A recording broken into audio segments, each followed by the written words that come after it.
সময় পড়ার জন্য একটা আমল দিয়ে যাই। উঠতে বসতে, অফিসে যাচ্ছেন, অফিস থেকে ফিরতেছেন, বসে আছেন, শুয়ে আছেন, ছোট্ট এক শব্দে আমরা যেন বেশি বেশি পড়ি আস্তাগফিরুল্লাহ। আওয়াজ করে আমার সাথে পড়ুন আস্তাগফিরুল্লাহ। আবার পড়ুন আস্তাগফিরুল্লাহ। আল্লাহ রাসূল সাল্লাল্লাহু আলাইহি ওয়াসাল্লাম বলেন, মান লাজিমাল ইস্তিগফার, যে সব সময় এরকম ইস্তিগফারের সাথে লেগে থাকে, জাআলাল্লাহু লাহু মিন কুল্লি যিকিন মাখরাজা, আল্লাহ তাআলা তাকে কোনো বিপদে আটকান না, সে জীবনে আটকাবে না। যে কোনো বিপদে আল্লাহ তার রাস্তা বের করে দিবেন। Way out, you will get a way out and solution. সুবহানাল্লাহ। ওয়া মিন কুল্লি হাম্মিন ফারাজা, দুশ্চিন্তা মুক্ত হবে। ওয়ায়ারযুকহু মিন হাইসু লা ইয়াহতাসিব, এমন জায়গা থেকে আল্লাহ রিজিকের বন্দোবস্ত করবে যেটা সে কল্পনাও করে নাই। আওয়াজ করে পড়েন সুবহানাল্লাহ। তাহলে মনে থাকবে আস্তাগফিরুল্লাহর কথা। সব শেষ কথা বলবো, সব শেষ আমার প্রিয় ভাইয়েরা। এটা গেল নিজের বিপদ।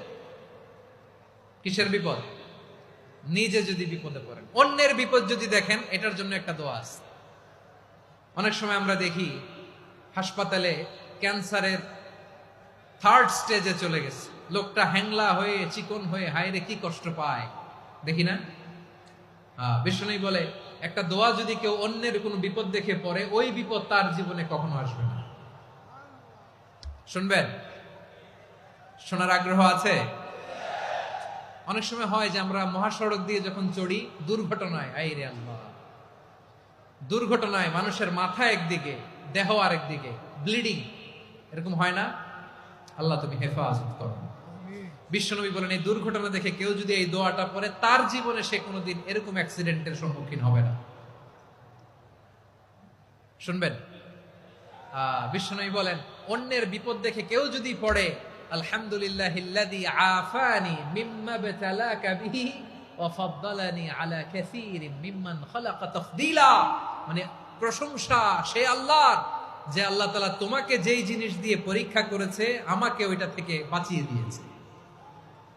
তোমাকে আল্লাহ যেই বিপদে ফেলেছে, আমাকে ওই বিপদ থেকে তিনি মুক্ত রেখেছে, আর তার অনেক সৃষ্টির উপর আমাকে তিনি প্রাধান্য দিয়েছে। সুবহানাল্লাহ পড়েন। যে কোনো বিপদ, কারো ক্যান্সার দেখে যদি এই দোয়াটা আপনি বিশ্বাসের সাথে পড়েন, জীবনে কোনোদিন ক্যান্সার রোগে আক্রান্ত হবেন না। দুর্ঘটনা দেখে যদি পড়েন, ওই দুর্ঘটনা আপনাকে স্পর্শ করবে না। যে কোনো কারো বিপদ দেখে যদি কোনো বিশ্বাসী বান্দা এই দোয়া পড়ে, বিশ্বনবী বলেন, লাম ইউসিবহু যালিকাল বালা, ওই বিপদ তাকে আর ধরবে না। উফিয়া মিনহু মিন যালিকাল বালা কাইনাম মা কান, সে যতদিন হায়াত পাবে কোনোদিন ওই বিপদ তাকে স্পর্শ করবে না। এই দোয়াটা পড়তে রাজি আছেন আমার প্রিয় ভাইরা? তাহলে পুরো আলোচনার সেন্ট্রাল থিম হচ্ছে, আমাদের জীবনে বিপদ আসবে, কষ্ট আসবে, দুঃখ আসবে, কিন্তু বিপদে আপদে আমরা হাল ছেড়ে দিব না, হতাশ হব না। মুমিন হতাশ হয় না, নিরাশ হয় না, হাল ছেড়ে দেয় না। মুমিন ভরসা রাখে একজনের উপর। আওয়াজ করে বলুন, যিনি কে? বিপদে পড়লে আমাদেরকে উদ্ধার করে কে?